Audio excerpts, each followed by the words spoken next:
Dieu vous bénisse, au nom puissant de Jésus. Bonne fête à tous, bonne fête de Pâques, à tous nos frères qui sont à Boaké, à Abidjan, la résurrection de Christ, alléluia. La résurrection de Christ, notre la mort victoire, et la résurrection de gloire Christ. à Jésus. Quand je suis parti à Jérusalem, j'ai vu le tombeau vide, j'ai dit waouh, mais j'ai pleuré, j'ai dit waouh, le Seigneur est ressuscité. Alléluia. J'ai vu Golgotha qui n'est pas loin de là. Il dit Christ est mort ici pour nos péchés, pour nos iniquités, et il est ressuscité. Le tombeau est vide.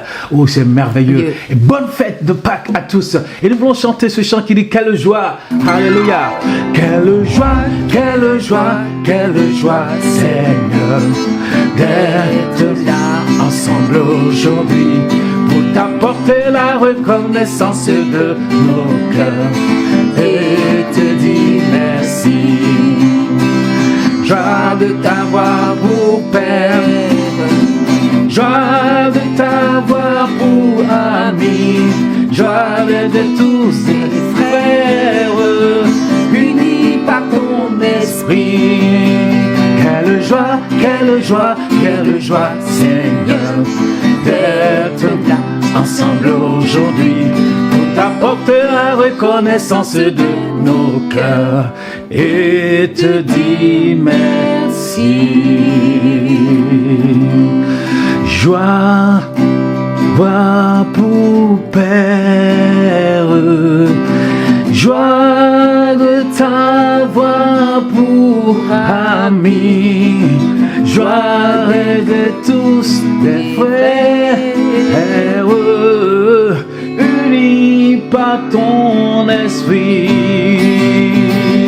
Quelle joie, quelle joie, quelle joie, Seigneur, d'être là ensemble aujourd'hui pour t'apporter la reconnaissance de nos cœurs et te dire merci. Amen. Et te dire merci. Nous voulons le louer, nous voulons l'adorer et nous voulons lui dire merci parce qu'il est bon, il est merveilleux avec Amen. nous. Il n'a pas changé. Le Christ, le merveilleux, le ressuscité, le glorifié, celui qui vit dans nos cœurs. Amen. Et aujourd'hui, nous voulons parler de quelque chose de très important dans la vie chrétienne. Nous voulons parler aujourd'hui du mensonge. Dans l'Église, le mensonge qui est devenu comme une lèpre qui gangrène l'Église de Dieu. Comment renoncer au mensonge? La parole, comme tu l'as dit? Oui, Éphésiens 4, 25, renoncez au mensonge et que chacun de vous parle selon la vérité à son prochain. Exactement. Tu vois, aujourd'hui, c'est la fête de Pâques. Les gens, moi, je me rappelle dans mon village là-bas, mais à certaines personnes, des fois, quand ils viennent, ils mentent de fois sur leur situation sociale, leur situation familiale, leur situation professionnelle. C'est des véritables menteurs dans le monde. Parce que des fois, ils veulent draguer des filles, ils veulent s'amuser, impressionner des filles et tout ça. Donc, ils vont mentir sur leur situation professionnelle, ils vont mentir sur leur situation sociale, ils vont mentir sur leur, ils vont bluffer, ils vont mettre plein la vue à tout le monde, alors qu'ils sont en train de mentir. Certains, ils enlèvent leur alliance pour faire croire qu'ils... Voilà, ils enlèvent l'alliance pour faire croire qu'ils ne sont pas mariés. Mais il y a des choses, des fois, dans les villages qui se passent pendant la fête de Pâques. Vous n'avez jamais vu, mais moi, j'ai vu des choses incroyables. Incroyables. Et dans l'église de Dieu, des fois, on voit que le mensonge aussi est dans l'église de Dieu. Ça, c'est pas normal. On voit aussi cela dans la Bible. On voit quelqu'un comme Géasi. Géasi le serviteur, c'est dans 2 Rois 5 verset 20, on va pas le lire, mais Géasi le serviteur d'Élysée, il était là super bien, pas de souci.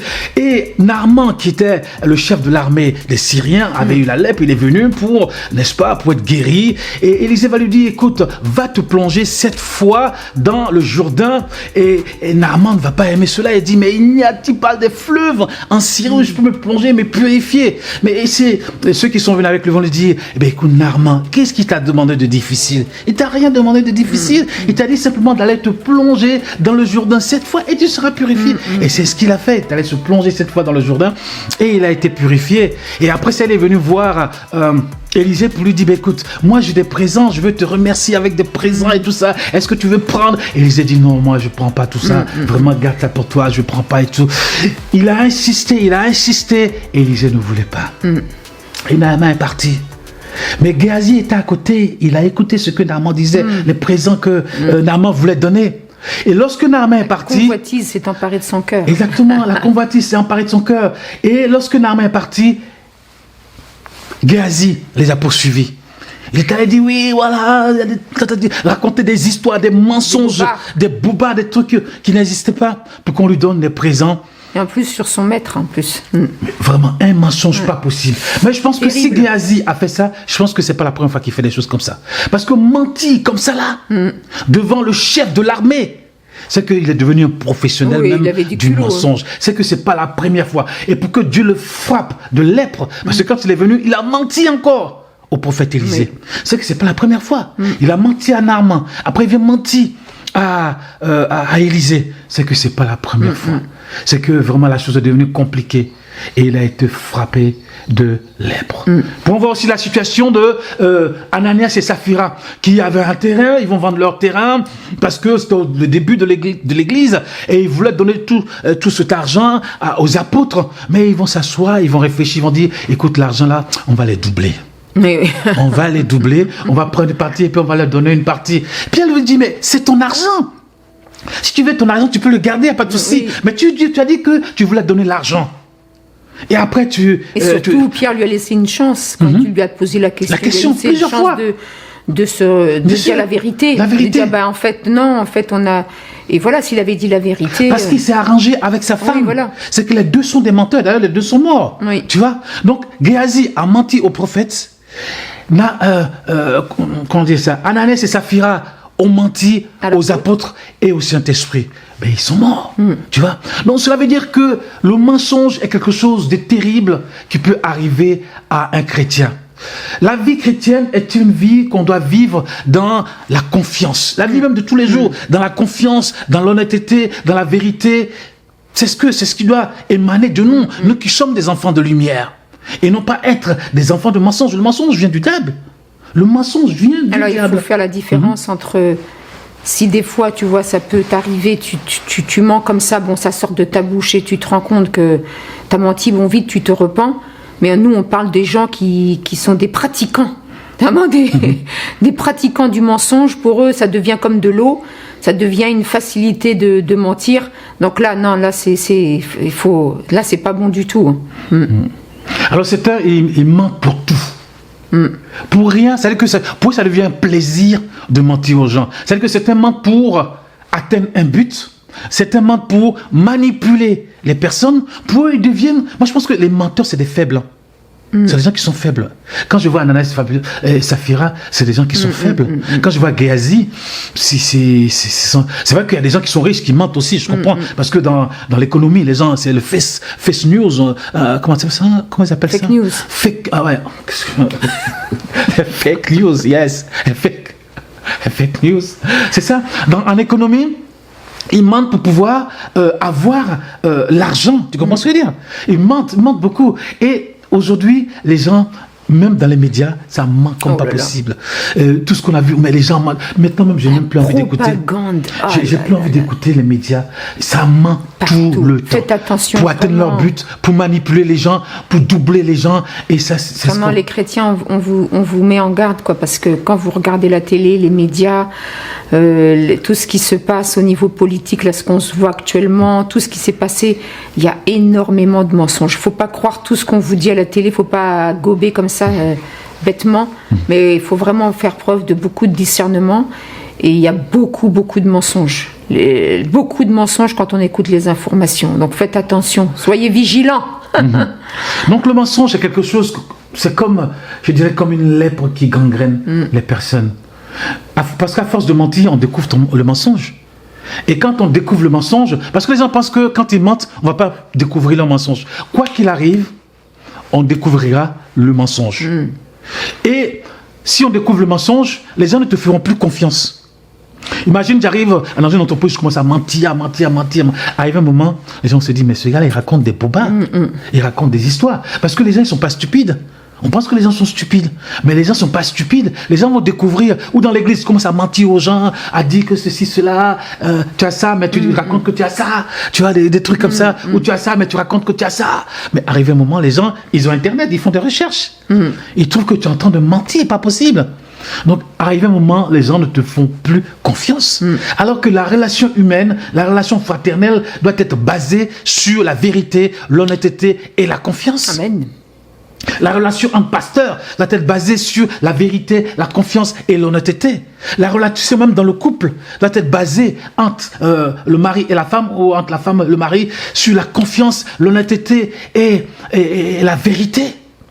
C'est pour ça que c'est très important quand on voit dans les évangiles, Jésus a dit le diable est le père du mensonge. Du mensonge, exactement. Donc nous ne devons pas être des enfants du mensonge. Et le Seigneur, au contraire, Jésus dit je suis le chemin, la vérité et la vie. Ceux qui adorent Dieu doivent l'adorer en esprit et en vérité. Donc ceux qui marchent dans la lumière, ceux qui se disent chrétiens marchent dans la lumière. Et la vérité, c'est aussi la lumière, et la lumière, c'est aussi la vérité. On ne peut pas marcher dans le mensonge et dire qu'on est des enfants de lumière. C'est pas possible. Là, il y a une ambiguïté qu'il faut vite corriger.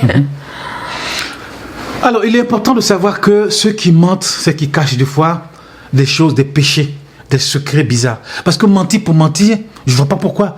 Les gens qui mentent beaucoup, c'est qu'ils cachent des péchés, ils cachent des secrets qu'ils ne veulent pas que les gens découvrent. Tellement ils sont tordus, comme tu dis. Le diable est le père du mensonge. Donc, s'il y a un père, c'est qu'il y a des fils. Oui, c'est ça. Donc, ceux qui mentent vraiment de façon chronique, c'est qu'ils sont vraiment les fils du menteur. Le menteur qui est le diable dès le commencement. Il est le menteur dès le commencement. Ce qu'il a dit à Ève, c'est un mensonge. Dieu a-t-il réellement dit? Alors que Dieu a dit. Donc, c'est le père du mensonge. C'est que ceux qui mentent, il y a beaucoup de péchés qui cachent. Il y a beaucoup de secrets qui cachent, beaucoup de choses qui cachent. Mais quand les gens vont découvrir ça, c'est ce qui s'est passé avec Géasi. Géasi pensait que Élisée était stupide. Mais Dieu avait révélé à Élisée ce que Géasi allait faire. Ananias et Saphira pensaient que Pierre et les apôtres étaient stupides. Parce que ceux qui mentent, ils pensent que les gens sont stupides. Et puis ils n'ont pas la crainte de Dieu. Ils n'ont pas la crainte de Dieu, parce que Dieu voit tout. Exactement. C'est parce que Dieu avait vu que Géasi avait menti, avait fait ça, qu'il l'a révélé à son serviteur. Et Pierre va dire, mais tu n'as même pas peur, tu mens au Saint-Esprit. Oui. Tu n'as même pas peur. Oh, à l'instant même, Ananias est tombé. Sa femme est revenue. Pierre lui pose les mêmes questions, lui pose plusieurs fois les mêmes questions. Elle ment. Elle est tombée, tu vois. C'est vrai qu'aujourd'hui, on ne voit pas les gens tomber dans l'église et mourir, mais il fallait que le Saint-Esprit agisse comme ça pour que les gens vraiment n'agissent pas dans le mensonge. Parce que l'église ne commence pas avec des mensonges. Tu comprends? Donc il fallait agir. Donc le Saint-Esprit agisse. Il fallait que la racine soit saine. Il fallait que la racine soit saine. Mais aujourd'hui, on voit beaucoup de mensonges dans nos assemblées qui gangrènent comme la lèpre dans nos assemblées. Et ça, c'est pas glorieux. Et comme je disais hier, il y a soi-disant un frère qui travaillait dans une entreprise et en fait, il couvrait l'infidélité d'un de ses collègues. Ah oui. Oui, il couvrait l'infidélité d'un de ses collègues. Ils ont travaillé ensemble. Et ce frère-là, oui, il avait, comme je disais, un collègue. Et sa femme savait que le frère en question est un chrétien. Donc un chrétien est censé être quelqu'un de loyal, quelqu'un d'honnête, qui a la confiance. Donc son mari lui dit, écoute, je vais aller dormir chez mon collègue, le chrétien. Oui. Donc sa femme, elle ne se pose pas de questions. En fait, le monsieur allait là-bas pour rencontrer une femme. Mais la femme, elle ne peut pas se douter que le chrétien peut cautionner de telles choses. Mais quand j'ai entendu ça, j'ai dit, mais c'est complètement minable, complètement fou qu'un chrétien puisse couvrir l'infidélité d'un homme qui n'est même pas chrétien. Tu vois, c'est un mensonge. Et imagine quand la dame appelle, est-ce qu'il est là? Oui, il est là, mais il est en train de dormir. Alors qu'il est parti, je ne sais pas où. Je sais pas. Moi, je sais que depuis que je me suis convertie, moi, c'est vrai que je me suis fait avoir plusieurs fois parce que pour moi, c'est difficile de comprendre, de voir qu'il y a des chrétiens, des frères avec qui tu peux travailler ou des gens avec qui tu as confiance qui, en fait, qui te mentent. Moi, ça me dépasse. Ça dépasse. Et vraiment, il faut que malheureusement, on est arrivé à un point où quand on discute avec des chrétiens de l'église ou des frères, on réfléchit à deux fois, quoi. On dit, bon, calme-toi un peu, Viviane, là, réfléchis à ce qu'il est en train de dire, parce que si ça se trouve, c'est pas la vérité, c'est dommage. C'est dommage dans les relations dans l'Église de Dieu doivent se baser sur la confiance. Et la vérité. Et la vérité, oui. Et c'est dommage qu'aujourd'hui on trouve, tu vois, des fois, on discutait hier de ça, entre mari et femme, c'est des fois des mensonges. La femme qui ment au mari, le mari qui ment à la femme. On peut aller où avec ça? C'est qu'on n'a même plus la crainte de Dieu. Et puis attention, si la femme prend le portable du mari, c'est mon intimité, c'est mon portable, parce qu'en fait, il y a des choses à cacher. La même chose pour la femme. Ils mettent des codes secrets, tout ça, pour pas que le mari trouve en disant c'est ma vie privée. Il n'y a pas de vie privée quand on est marié. Il n'y a pas de vie privée, c'est bizarre de dire ça. Moi, mon portable, tu peux fouiller, il n'y a rien dedans. C'est cet esprit qui agit dedans. Moi aussi, une fois, tu avais pris mon portable parce que le tien était abîmé, ou je ne me rappelle plus, était en panne. Il n'y a rien eu. Bien sûr. Il y a des gens qui ont laissé des messages. Moi, c'est par rapport à mon travail, et puis voilà. Amen. Donc, il est important de vivre dans la vérité. Parce que le mensonge, ça ne paye pas. Le mensonge nous crée toujours que des problèmes. Le mensonge crée toujours que le péché. Parce que quand on commence à mentir, on aboutit au péché. Quand on commence à mentir, on aboutit, n'est-ce pas, à des choses pas possibles. Parce que le Saint-Esprit n'est pas dedans. Quand on ment, les gens qui sont autour de nous, ils commencent à partir. Parce que les gens savent que ça ne sent pas bon. Tu vois? Mais quand on est dans la vérité, les gens sont là et nous écoutent. Moi, j'ai vu 2 fois des pasteurs mettre des mensonges pas possibles. Ils bombardent des mensonges à l'église. Où ils disent des choses, des mensonges et tout ça. Et ça, c'est pas glorieux. Comment on peut se dire serviteur de Dieu et mentir, mais c'est incroyable. Et manipuler les gens, dans la manipulation. Après, les gens sont fatigués du mensonge. Oui? Tu veux dire quelque chose? En fait, comme on en discutait hier, moi j'avais vu 3 types de mensonges. On peut déjà mentir aux autres. C'est ce qu'on discutait aussi, et puis se mentir à soi-même, se mentir à soi-même, ne pas se voir comme la parole de Dieu dit que parce que la parole de Dieu, la vérité, c'est un miroir, et c'est la parole de Dieu qui peut vraiment sonder nos cœurs et nous dire tel que nous sommes. Et puis le 3e chose aussi, comme on l'a dit, les mensonges aussi qu'on écoute, faut faire très attention, les critiques qu'il peut y avoir dans votre travail sur les patrons, enfin les employeurs, sur certains collègues. Il y a des gens qui sont spécialistes pour mettre la zizanie, le bazar, pour dire des mensonges sur les autres, des calomnies. Il faut faire attention, vraiment très attention en tant que chrétien. Ne pas croire à tout ce que disent vos collègues, ou sur les employeurs, sur les autres collègues. Amen. Amen. Donc nous sommes des enfants de vérité, nous devons vivre dans la vérité. Amen. Nous ne sommes pas des enfants du menteur. Le premier menteur, c'est le diable. Mais nous sommes des enfants de la vérité, parce que Jésus est la vérité. Et nous sommes des enfants de la vérité. Nous sommes des enfants de lumière. Et nous voulons marcher dans la lumière. Moi, j'ai rien à cacher à ma femme. J'ai rien à cacher à l'église. J'ai rien à cacher à mes frères et mes sœurs. Oui. C'est merveilleux. On se sent... on se sent léger. Quand tu n'es pas un menteur, tu te sens léger. Mais quand tu es un menteur, tu te sens lourd. Parce que les mensonges, c'est comme des poids que les gens mettent sur eux-mêmes. Des poids que les gens mettent sur eux-mêmes. Mais nous avons le Christ, la vérité. La vérité te rend léger. Te rend léger devant Dieu, saint devant Dieu. C'est merveilleux de vivre dans la vérité. Et nous voulons vivre dans la vérité de Dieu. Et pendant ces fêtes, vivez dans la vérité. Amen. N'allez pas mentir aux gens, ceci, cela, ce que vous n'êtes pas. Vous allez mentir aux gens. Non, mais dites la vérité aux gens. Et les gens croiront à la vérité de la parole de Dieu. Et croiront que Christ vous a véritablement changé. Que Dieu a fait quelque chose d'extraordinaire dans votre vie. Parce que les gens, si vous mentez aux gens, comment vous allez prêcher la parole de Dieu aux gens après? Les gens ne vont pas croire. Parce que les gens croient parce que c'est la vérité. Si tu mens à quelqu'un, comment tu vas lui prêcher l'évangile après encore? Tu peux pas.